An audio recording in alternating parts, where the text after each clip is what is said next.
This is probably the best One Piece news I've heard since I started this channel. I never actually dreamed that something like this would happen, so I'm extremely excited. However, I do also have a few concerns that I'll share in a bit, because we'll get to everything after we cover this amazing announcement, which is that One Piece is receiving a full anime series remake. And here's more from Variety. One Piece is about to become an anime series, again. On the heels of the immense success of the first season of its live-action One Piece TV series, Netflix has teamed up with One Piece creator Oda, publisher Shueisha, Fuji Television Network, and Toei Animation Co. for a new anime adaptation of Oda's One Piece manga series. Yes, this project is completely separate from the existing One Piece anime series, produced by Toei Animation, which has been running since 1999. The remake, titled The One Piece, will cover the same story told in Oda's manga, beginning at the same point as both the existing anime and Netflix's live-action adaptation, following the East Blue saga of aspiring pirate king Monkey D. Luffy and his crew. Netflix's The One Piece is currently in production at Wit Studio, the company behind Spy Family and seasons 1 through 3 of Attack on Titan. In a joint statement announcing the news out of Jump Festa 2024 Sunday, the collaborative team behind the new anime said the Netflix project would be distinct from the TV anime series that has captivated audiences for over 25 years, and provide viewers with a fresh yet familiar experience, utilizing cutting-edge visual technology to reimagine Luffy's adventures through the beloved East Blue saga. And again, I have to say, I'm incredibly excited. However, there has been one common statement that I've seen in response to all of this, which is, it's pointless. We have the anime already. We don't need this. All right, so to that, I 100% disagree. Could not disagree about anything more. I actually think this is something that we've desperately needed for well over a decade now. What I don't think we needed was stuff like the live action adaptation, because yeah, it's nice to have another avenue to draw in those non-anime focused fans, but it's not necessary. Nor are all of the reanimated specials that they keep sinking time and money into and stuff like that. What we need is a definitive One Piece. Now, what do I mean by that? Well, just let me explain. I personally have a really difficult time recommending One Piece to people because I never know where to get them to start. You might think that's a fairly obvious problem to solve, but it's not. Because even as someone who prefers the manga, I'm sometimes a bit iffy about it because the early Viz translations are honestly just not good. And if someone's not prepared to read through all of the cringy, piratey, yar me grog dialogue, then it can actively turn them off. But then I'm also hesitant to recommend the anime because, again, honestly, let's be real here, it started airing in 1999. That's almost a quarter of a century ago now, and the anime has aged. And the only reason why people may not necessarily notice this is twofold. Firstly, nostalgia. If you, like me, watched the anime in the early 2000s, then you probably remember it being quite good. But going back on it, it has fallen well behind modern standards in every aspect, including the aspect ratio. The first 206 episodes of One Piece are in 4:3, which is an ancient relic by today's standards. The kids watch it and they're like, what's with the black bars? Why do that? That seems like a strange decision to make. Why not just fill the whole screen? But the animation, the voice acting, the sound effects, even the art style, all of it, it's charming, don't get me wrong. It's charming and nostalgic, but it's definitely a product of its time. And a new fan in 2023 needs a certain level of tolerance to begin and continue that journey. Of course, there are also new fans who have started the anime much later and loved it, but that brings me to point number 2. There's nothing to compare it to. This series, The One Piece, is something that a lot of people aren't going to realize they need until they see it. Because what's happening here is a lot like what happened with Hunter x Hunter in 2011. The original anime series started in 1999, just like One Piece, and it was made by Nippon Animation. But in 2011, Hunter x Hunter was given to Madhouse, and they redid the anime, which resulted in an explosion of new life into the series. I genuinely believe this, the 2011 Hunter x Hunter anime revived the series from death. It completely reanimated and, more importantly, streamlined the story by cutting out all of the weird fluff in the 1999 version. And that's what I have always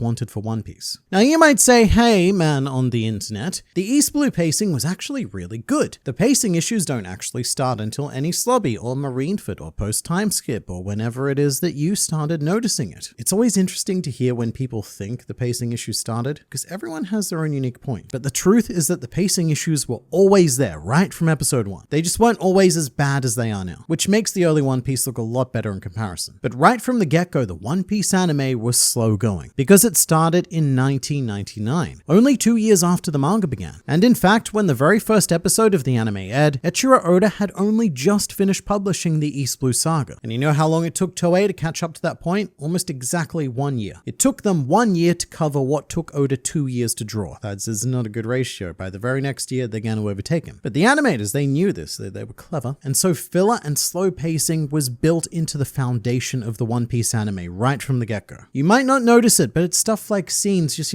dragging out a second or two longer than they necessarily need to, or a close-up shot. It's a lot of micro choices that really stretch out the runtime of the episode. And my prediction is that you are going to be shocked at just how quickly the series can move without feeling like it's being rushed. And also, they have the opportunity to get rid of a lot of the weird things it is that the Toei anime did. For example, one of my biggest annoyances with early One Piece is all of the baked-in filler, by which I mean the filler arcs that you cannot skip because they're integrated with canon material. Like say all of the R-Piece and Eric the Whirlwind stuff. You need to watch that because it happens concurrently with the Straw Hats entering the Grand Line. In fact, if I remember this correctly, the very last thing they did before reaching the peak of Reverse Mountain was Nami pushing Eric the Whirlwind off the ship, and I suppose theoretically killing him actually because he's a devil fruit user and no one was there to save him. But all of this is to say that early One Piece is not as well paced as you may remember. Although look, I definitely do understand the wave of not so hype that's happening in response to this news, mostly because the announcement focused on East Blue, and East Blue has already been done to death so many times. There's the original manga, then there's the original anime episodes. We also have 2 whole specials. They did episode of Nami, which was just a recap of the Arlong arc, and then they did episode of East Blue, which was a recap of everything, including the Arlong arc. Thinking about it, the voice actors for characters like Arlong, Bellmare, Genzo, and Nojiko really lucked out by being in the most perpetually reanimated arc of all time. Every couple of years they get a call saying, hey, can you come in and record all of your lines again? No, nothing different, the same stuff please. And then of course we've recently had the Netflix live action adaptation which covered East Blue. So that's 5 different incarnations of East Blue that already exist. And the One Piece is going to be the 6th one. So I can definitely understand the reluctance to not want to do East Blue again for the 6th time. But the thing to remember is that they're starting from East Blue. And I think the Variety article makes it sound like it's a project designed just for East Blue. It's not worded particularly well, but it's made much clearer in the Netflix announcement on Twitter. An all-new anime adaptation of the One Piece manga, starting from the iconic East Blue saga, is coming to Netflix. So this isn't just East Blue. This is a brand new anime which I imagine intends to cover all of the manga. So this is an investment. Again, initially, I'm not going to be amazingly excited to watch the 6th different incarnation of East Blue. But once we get past that, this series starts paying out big time. Alabasta, Skypiea, Water 7, Paramount War, Post-Time Skip, all reanimated and all brilliantly paced. This is the sort of project that could legitimately see the One Piece crowned as the greatest anime of all time. Because I personally believe it is the greatest story of all time, it's the greatest manga of all time, but the anime adaptation is seriously lacking. It does not live up to the page. Now, a few of you might remember that they've done specials before that cover a lot of the arcs I just mentioned, like the episode of Alabasta Film, the episode of Skypiea, and the episode of Mary which covered Water 7 and Any Slobby, but look, they're just not very good. They're 80 to 90 minute specials or films that try to cram these huge 40 to 80 chapter arcs, and it just doesn't work. They have the exact opposite problem that the original anime does. The anime has too much time to fill, and the specials don't have enough time to include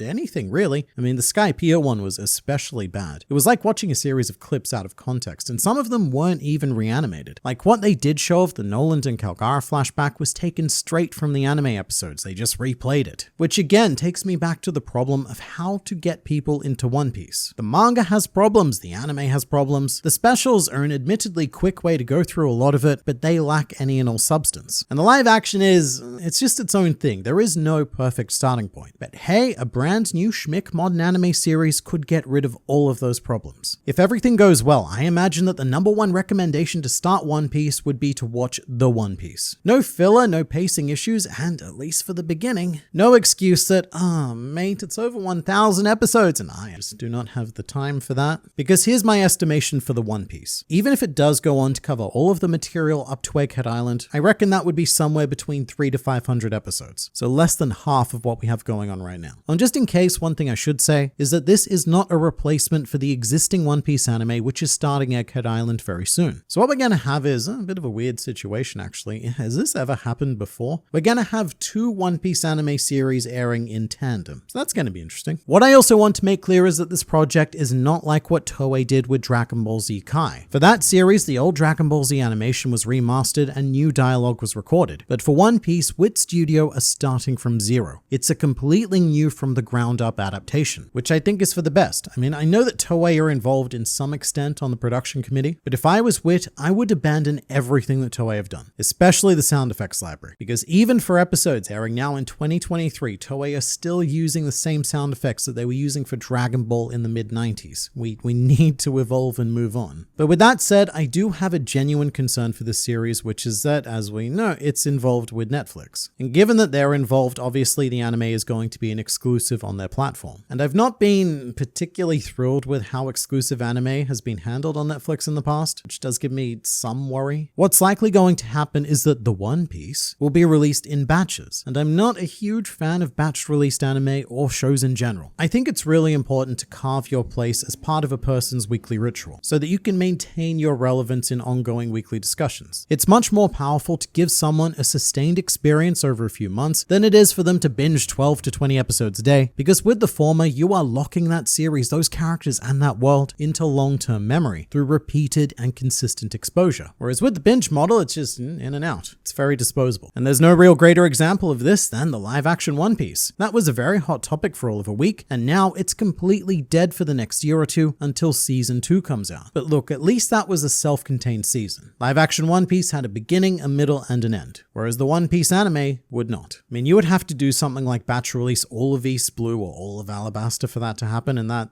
feels like a lot. And probably the most infamous example of an anime being mishandled on Netflix is Part 6 of JoJo's Bizarre Adventure. Stone Ocean was a 38-episode series released sporadically across 3 batch dumps. And here's how it went. The first batch was met with the utmost excitement, but there was a problem. It became very difficult to talk about because everyone was on a different page. Some people watched all 12 episodes in a day, good on them. Other people had jobs or lives and spaced them out over a week or two. So everyone was at different points, which makes it really difficult to come together as a community to discuss it. But then this really concerning effect happened. About 10 months later, when the second batch of episodes dropped, no one cared. Or more accurately, no one knew, and therefore did not care because they didn't know to care. And the reason why this happened was because they were exposed to community drought. People didn't experience even the first batch at the same pace, so they didn't really get involved too much online. And then when the first batch was done, which technically it was done at the moment it was released, because no more was coming out, when that happened, everyone just went their separate ways. Think of it like this. Every week a new chapter of One Piece comes out, and chances are the reason why you know a new chapter is out is because you see it trending on Twitter, or you see the weekly Reddit thread, or one of your mutuals messages you and says, "Mate, have you read that sweet